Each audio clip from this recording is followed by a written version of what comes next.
everyone, I'm Adreja. Welcome back to my study room. In the previous video, we talked about the harmful effects of microorganisms, how microorganisms are harmful to us. Okay, so one of the point of harmful effects of microorganisms was food spoilage, right? So we learned that microorganisms, sometimes the harmful microorganisms spoils the food, and if we eat that food, it causes food poisoning, right? So what are the preventing measures by which we can stop this food spoilage? So today we are going to learn about those preventive measures, and it is known as food preservation, how we can preserve our food and not let it get spoiled. So that is food preservation. So there are different ways of preserving our food. We are going to talk about all of them in detail. First we are going to talk about chemical methods. Okay, chemical methods.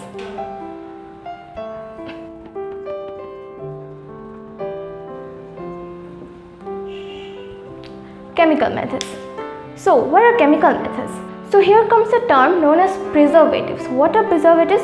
Preservatives are some chemicals that does not let food get spoiled. Okay, there are many examples of preservatives. Some preservatives are sodium benzonate, sodium megabisulfite, etc. Okay, so these chemicals are used to preserve food. Okay, and there are also salt, vinegar. These are also some chemicals that are used to preserve food.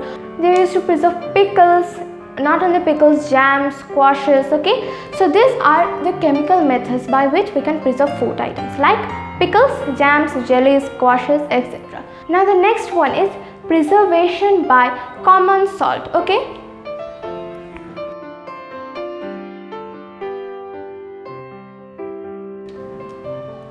preservation by common salt. Common salt is a very effective way to preserve food items. Common salt is mostly used to preserve food items like fish, meat, etc. Not only in fish and meat, it is also effective in fruits and vegetables and chips, etc. Okay, common salt, what actually common salt does, it checks the growth of bacteria. It does not let bacteria grow in the food item. Okay, meat, fish, etc. If you put a layer of common salt in them, so it checks the growth of bacteria, so it does not let the bacteria grow in them, and thus it preserves the food for a long time. And the next one is preservation by sugar.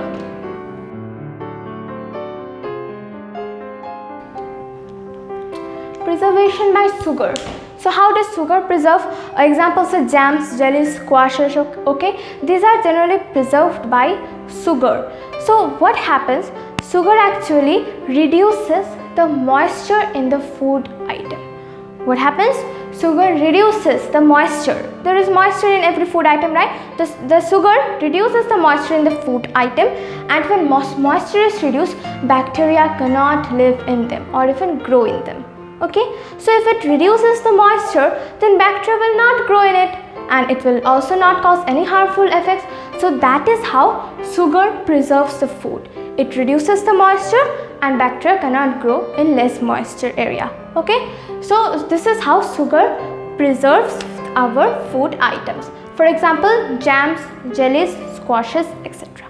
Now the next one is preservation by oil and vinegar. I already told you about oil and vinegar in the chemical methods, right? What do? There are some chemicals. What happens? Bacteria cannot live in those conditions in where their oil and vinegar are present. So oil and vinegar are mostly used to preserve pickles, not only pickles, fruits, vegetables, fish, meat, etc. So oil and vinegar are put in them, and bacteria cannot grow in those conditions. Okay, so this is how oil and vinegar preserves our food. And the next one is heating and refrigeration.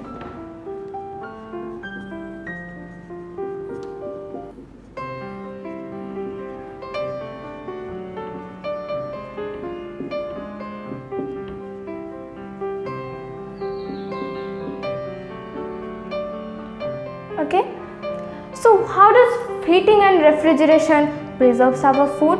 So we have often boiled water, right? What is boiling? It is technically heating, right? So what happens? The bacteria that are present in the water or milk, we boil milk too, right? The bacteria and the other harmful microorganisms that are present in the water or milk gets killed when we heat it.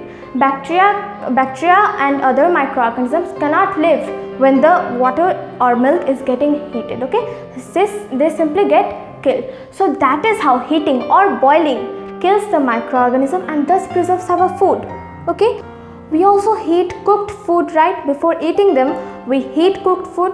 So what happens in heating? The bacteria or the harmful microorganisms simply gets killed because they cannot live in a warm temperature. Okay, so this is how heating or boiling preserves our food. Okay, they kill the bacteria.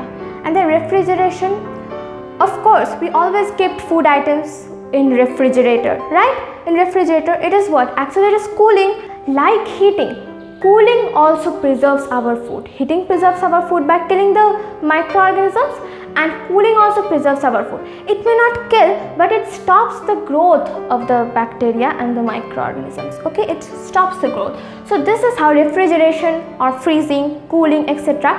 this preserves our food items. Okay, now next comes is pasteurization.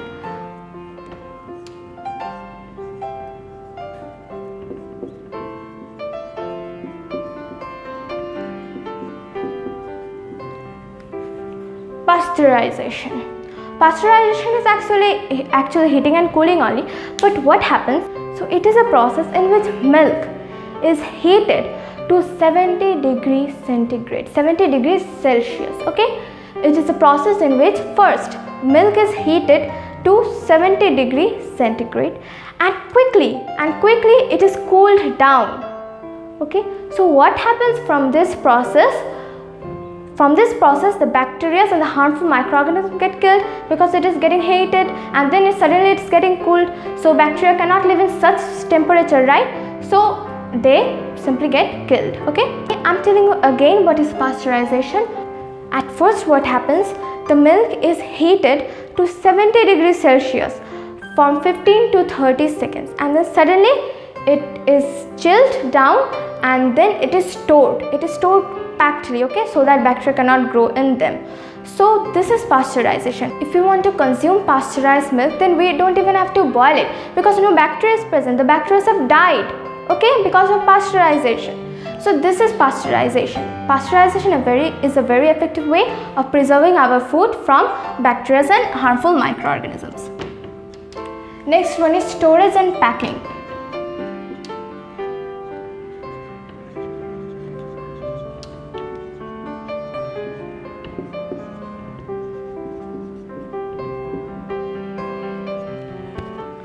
So how does storage and packing helps? So we have all your chips, right? So chips are stored in a packet, right? In a certain packet, and these packets are airtight, right? These packets are airtight. So what happens? Bacteria cannot grow in airtight packets, okay? So if we store them in packets or cans, then bacteria or any harmful microorganism, if it needs to be airtight, then bacteria and harmful microorganism cannot grow in it, okay, because they need air, right? They need air to survive. If it is airtight, then how will they survive? They will not be able to survive, so they cannot even grow in them, okay. So you have heard of the term canning. Same to packing. Canning means food items are stored in cans. Not only chips, fruits, vegetables, these are also stored in cans nowadays. Canning also prevents food spoilage. If we store in cans, then it can stay for years and years, okay. And this canning, storage, packing, these prevent food from getting spoiled. So these were the methods of food preservation. Chemical methods: preservation by common salt, preservation by sugar, how sugar is preserving, heating and refrigeration, boiling and freezing, right? Pasteurization, first it gets heated and then it gets cooled, right? Then storage and packing or canning. So these were the methods of food preservation. In the next video, we are going to learn about nitrogen fixation and nitrogen cycle. It is a very important topic. So see you in the next video, and if you like this video, click on like button, and to stay with me, please click on subscribe button. Thank you.